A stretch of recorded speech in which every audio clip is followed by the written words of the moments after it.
they basically wrote checks and then they didn't write it down or something, and they're like, "Oops, could that you was spot the us 100 nut. mil, gov?" And they're like, "Yeah, oh, okay."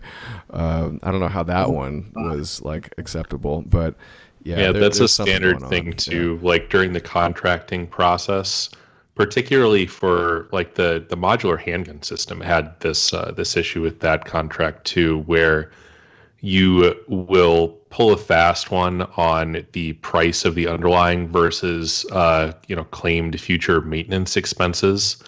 And then like surprise turns out like you can't actually supply it for that cost, or like you're using some of the initial sales as a loss leader because you'll have other stuff that just kind of blindly follows that contract allocation. Like every time the US invades a country and then like overthrows their government and switches over all of their weapon systems, presumably you end up with that contract. So, I mean, some of these things amount to fraud, and some of them are just kind of like, you know, smart business. I wanted to make a Yeah. broader point about, because like when we talk about like, oh, the government, it doesn't have competition, it's kind of a libertarian talking point. It's not wrong, but I think there is something to be said for having a single supplier for national security reasons, for example, and also for, and you may disagree with this, but innovation reasons. Because I read a very good article, I'm going to link to it, in the American Conservative about what has happened to the American manufacturing base as a whole. It's too detailed to like go through every example. Excellent article. Yeah, I'm glad you read it. But it's basically giving the sort of explanation that the financialization and Wall Streetization, if that's a term we can use, of the American economy has forced very short-term thinking. And what happened in the 90s, especially after the Cold War kind of went away and the globalization took hold with all the trade deals with NAFTA and then the WTO with China, is that all the American manufacturing companies, and they specifically talked about Bell Labs at AT&T, which then became Lucent, and it was like that stupid IPO craze stuff back in the 90s, the dot-com bubble. They were trying to get in on that, basically.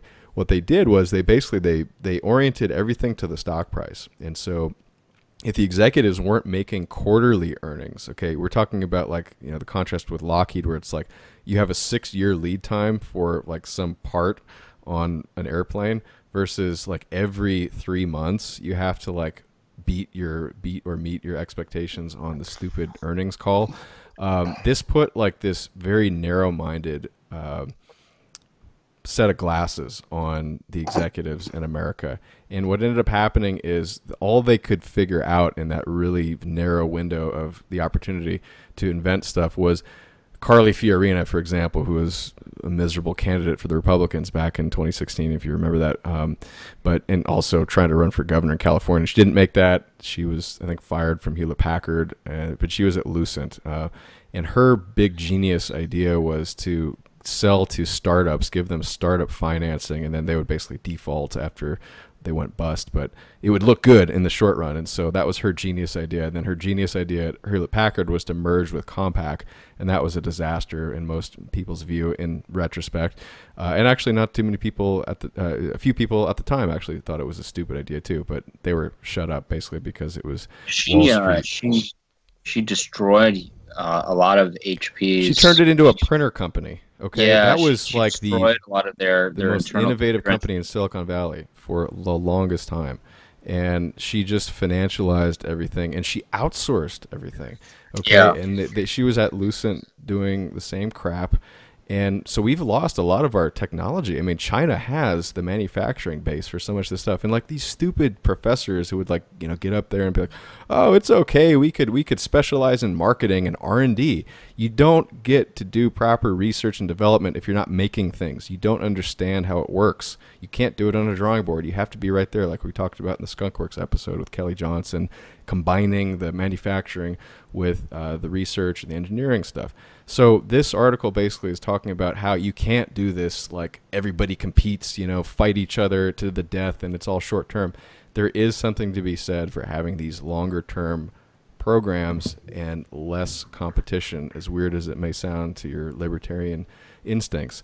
There is something to be said for that, because America has been hollowed out. I mean, it just is a joke. Like, what do we make anymore? We make stuff that, like, we don't allow for national security reasons in competition. But believe it or not, those are actually world-beating programs. The automotive industry with Trump, beating them with a stick has, like, not moved everything to Mexico, thank God.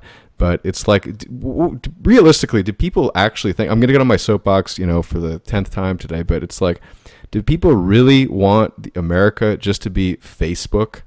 I mean, what do you want to make airplanes? Do you want to make cars? Don't you think that's important? I don't get people who are just like, oh yeah, you just open borders and free trade and everything moves around. We're the cheapest cost and everything will be great. No, dude, like, the history of this country was an industrial superpower. That's why it won the Second World War, quote unquote, but it won militarily, at least, and not politically in a lot of our opinions. But it was basically the strength of the protectionist system that was set up to allow that stuff to develop, and then it's just been destroyed, and it's just crazy. So I just wanted to add that in to say that, well, the solution is to subcontract out to Korean companies or something. I don't think so. I mean, and this gets to another point, which maybe we can conclude on, but I'll save that for later. But Hans, go ahead. I wanted to ask our guest really quick. There's been a lot of Northrop technology that showed up in this plane, and probably technology from other companies. Does Lockheed get along well with these companies? How does that relationship even function? I think that Northrop technically lost the holistic contract to Lockheed, or at least the main contract for actually developing the plane. I think the common idea that people have about the defense contractors, the big ones, is that they're all colluding together. Is that true? Is there been a lot of problems in integrating the technologies from these two different companies? Well, one of the things that you have is, when they consolidated a lot of these companies back in the early 1990s, you have a lot of smaller ones. Raytheon was one of them before they got bought out by, United Technologies or whatever. Yeah, I mean, they know each other very, very well. Like when General Hines, I think it was General Hines, got fired from the U.S. government. At the same time, Lockheed knew that they had to get rid of their, president of the F-35 program. And where did he go? He went straight to Raytheon. So, yes. I mean, there's definitely a whole bunch of, they all know each other. It seems that sort of the defense contractor, the bigger defense contractor cabal, has created a situation where you not only do not have a necessary alternative, let's say, but because they're integrating each other's technology now, there really is no higher standard of excellence that you could potentially go to. And there might never be a higher standard of excellence. And that, they're all probably, if I had to guess, I do not work in anything near or adjacent to defense contracting from a technical standpoint. But if I had to guess, at some level, they're using some similar libraries, they're using similar hardware, they're using similar engineers, using similar models for diagnostics. Maybe we've hit a point where we're never going to get good engineering or just straightforward, uncomplicated engineering solutions because there's no one else left who can come up with a new idea that will actually work, because the U.S. government has become reliant on basically distributing jobs out almost arbitrarily to the different major ones just to avoid accusations of favoritism or nepotism. It seems to almost like an arbitrary handout process, and they expect across the board, a certain level of delivery, and that certain level of delivery is not good, and it's overly complicated. Well, it's basically become the old Soviet model of the arsenal system. If you look at the old Soviet model, where they're trying to keep up, with the Americans, they basically had design bureaus at that time. And they would have, you would have like, the Mikoyan They have 3 Design Bureau. right? Yeah. Tupolev, and I can't remember And the Sukhoi. Sukhoi. So you'd have those, and they were basically government funded. They would come up with the design, and then you would have, basically government, civil servants, build the aircraft. That's basically what we have today. When you have Northrop, you've got Raytheon, you got Lockheed and Boeing. That's basically the same thing. It's just in a different, they spread it out differently. Well, in line with what you mentioned earlier, that when the military actually receives the planes from the manufacturers, we are using military engineers, basically civil servants, on some level, not too different from how the Soviets would have regarded them, to then finish the manufacturing process, to work on these planes. So, at some level, you have to ask, what is the point of having Lockheed as a private corporation on the stock exchange when it is effectively just a manufacturing depot for the United States military? It's almost become like, it poses the question, why don't we just totally go with the Soviet model of just creating a bureau, we call it the Lockheed Bureau, and have them work on projects? It basically is the Soviet model, and when you look at it, you look at unionization in the United States today. There are very few union-run operations today.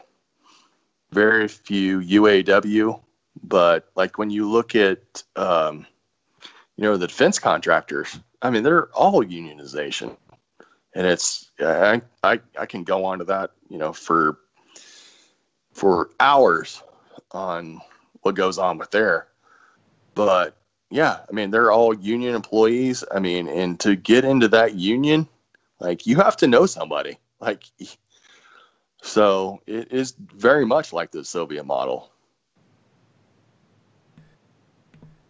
Well, I wanted to. Hans? Well, I would just say really quickly, if you were king of America, and you had the ability to change this, what, in your experience, having worked with these companies and having worked in this industry, what would you do to make it better? Big question. Are you talking about? Yeah, I know it's a big question, but at a very high level, how could we turn the clock back on a lot of this bullshit? Because at some level, I'm concerned that this is bad engineering, and it's going to get a lot of people killed that didn't need to die. Wow. Oh gosh. You probably have to change the entire Constitution, to get it to where I. Yeah, how's he king, first of all?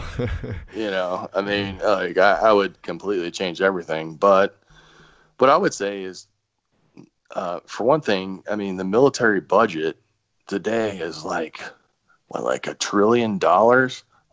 Like if you count like the CIA and everything else, like it's well over $1 trillion. Yeah, like, but CIA self-finances. Don't worry about them. Yeah, well, okay. Joke, but yeah, not so much. Bunch of cokeheads. Yeah, exactly. Yeah. Well, they call it the Cocaine Importation Agency. Well, the long-running rumor is that the CIA managed to steal U.S. printing press plates many years ago. And that's how they financed some of the funner activities. It wouldn't surprise me, but I don't know. I guess if I was king, I would just say, what do you need? I would find like generals. Here's one thing too, is if you look at, I was worked with the Army before I worked with the Air Force on the missile defense project.